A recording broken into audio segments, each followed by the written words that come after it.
Alright guys, I went ahead and removed all the screws, removed my T-bar bumper, again from T-Bone Racing. The size Allen wrench I needed for these screws is a 5/64. Forgot to mention that at the beginning of the video. So I got that removed. I got the motor removed from the motor plate. The transmission is loose now, and basically all you end up doing at this point is you take a hold of the transmission, the motor plate, and pull up a little bit, and the whole transmission will slide out. I'm going to go ahead and move the truck out of the way so we can concentrate on this now. Okay.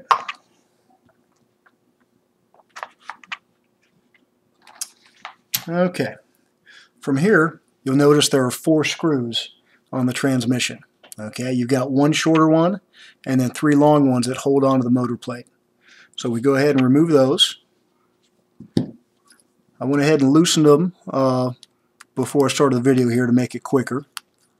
Okay, the 3 that hold in the motor plate just need to back off to the point to where they disconnect from the motor plate, and there's no more threads on those past that. Okay, motor plate comes off to the side, and then we loosen this one. This is what holds the rest of the case together here. Okay, now once you, I guess I forgot to loosen one. Once you get all of these screws out, the 2 pieces of the transmission case or the gearbox are actually going to just separate from each other here. No big deal. Okay. Again, make sure you keep the screws to the side, don't lose them. Alright. The case will come apart then. Alright. So, here's what we've got. You've got both halves of the case where the differential is, and that is going to be the 10 by 15 millimeter ball bearing inside of those. Okay. I'm going to go ahead and show you the gears as well. The differential itself pops completely out. You put that off to the side. And you've got the 2 gears. These are hardened gears. I've got the brushless gears in here. Okay. You've got the 2 10 by 15, excuse me, not 10 by 15, 5 by 10 millimeter bearings inside of this gear. Okay. Those will just pop right out.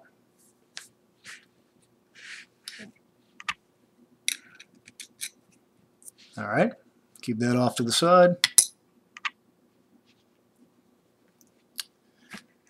And you've also got the top shaft here. Okay, you're going to have 2 gears on it as well, also the same side.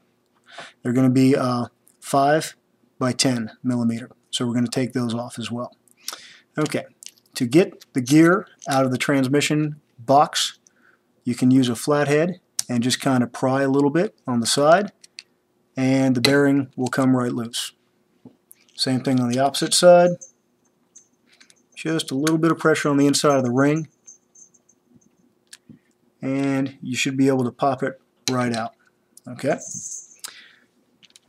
So I usually, whenever I take this apart, I'll go ahead and wipe it down just a little bit before I put anything else in there. Again, the bearings that I have are the orange seal, the dry variety, and I do not need any lube on them. So I'm just going to go ahead and make sure around each of these bearings that it's pretty dry. It's not going to hurt anything if there's a little bit of lube left on here, but since they're dry bearings, I like to try to keep them that way. Alright, I'm going to go ahead and put the bearings in for each side of the differential. Okay, same thing as before. They should pop back into place. Just a minimal amount of pressure. Okay, and if the screws pop out, just make sure you keep the little washers on the top of those screws there. You need to keep those for the assembly again. Alright, I'm going to put that off to the side and get to the other bearings. These are going to be the 5 by 10 millimeter again. We should only have 4 left here. We've got 2 that go on either side of this gear. Yep, slippery little guy. And that shaft is going to go right in the center. Okay, put these off to the side. Alright guys, the last 2 bearings we're going to replace are the ones that are on the top shaft. Okay, again, the size is 5 by 10 millimeter. I'm going to go ahead and remove the existing. Okay.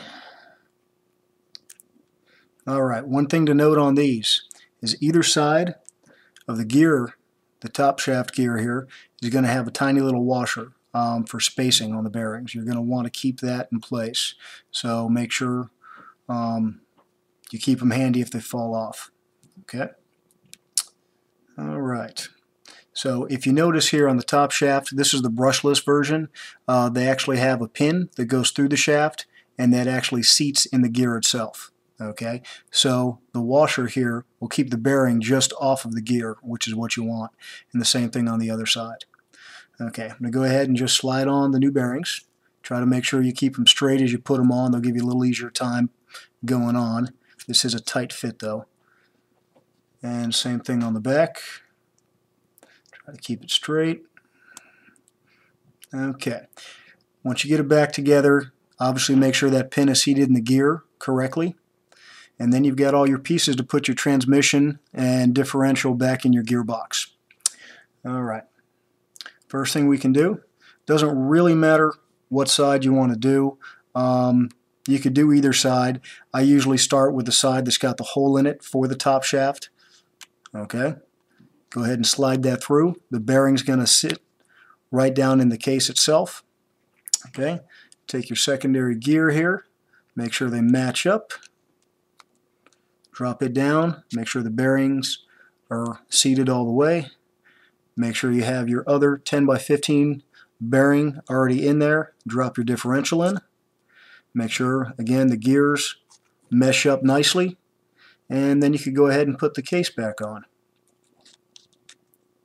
Not a whole lot to it, okay? And at this point, you want to go ahead and backtrack and just put the screws back in order. I start with the smallest one, the shortest one, because it's actually going to hold the case together.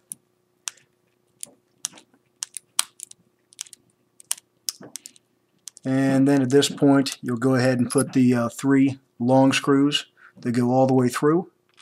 And again, make sure you have the tiny washer on each one of these. Okay, and this is basically the same thing as before, just reverse order. You're just going to go ahead and screw these into the motor plate and go back from there.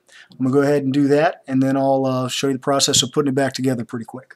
Alright, guys, I went ahead and put the gearbox back together and connected it to the motor plate. Again, it's the 3 screws, the long ones, and the short screw here on the side. One thing I want to note is I did use some Loctite to hold it together. Transmission takes a lot of abuse in this truck, especially if you go brushless.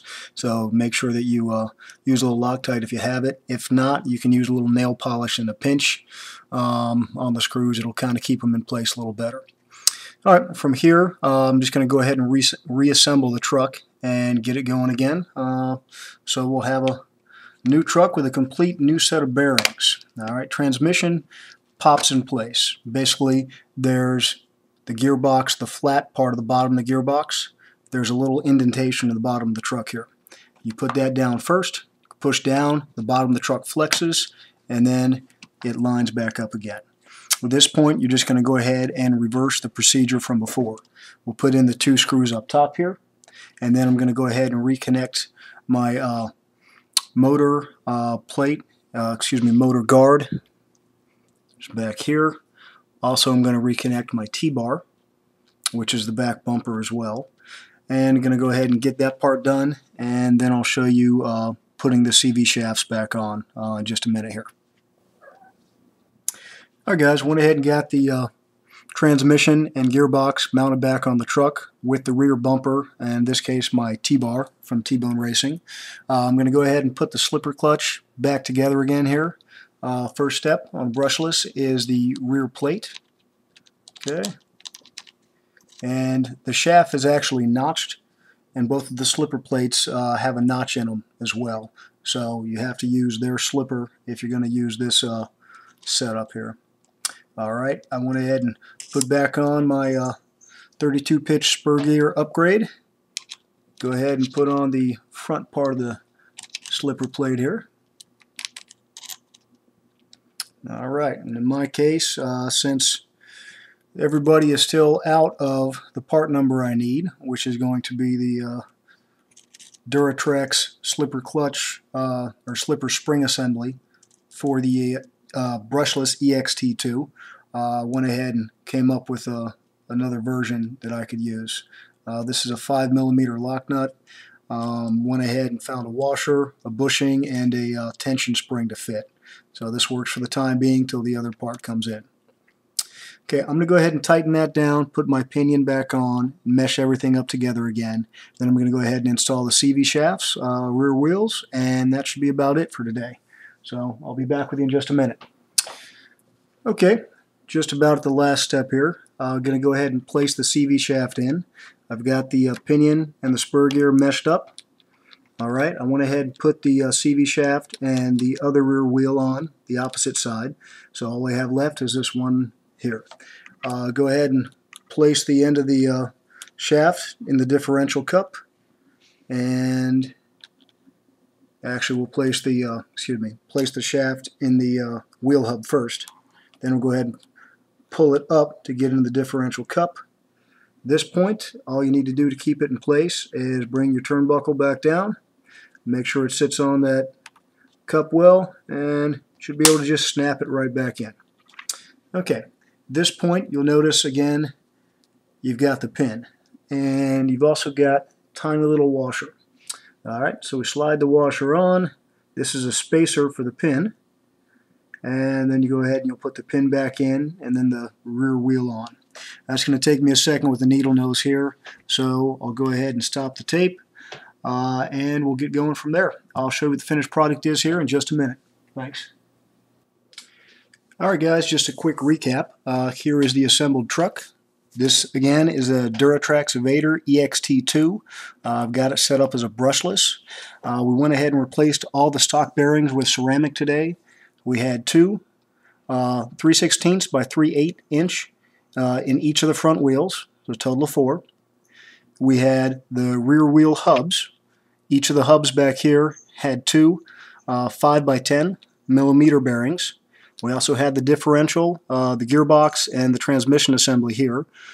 We had two 10 by 15mm bearings on either side of the differential, and then we had 4 5 by 10mm bearings inside the rest of the transmission on the top shaft and the idler gear and whatnot.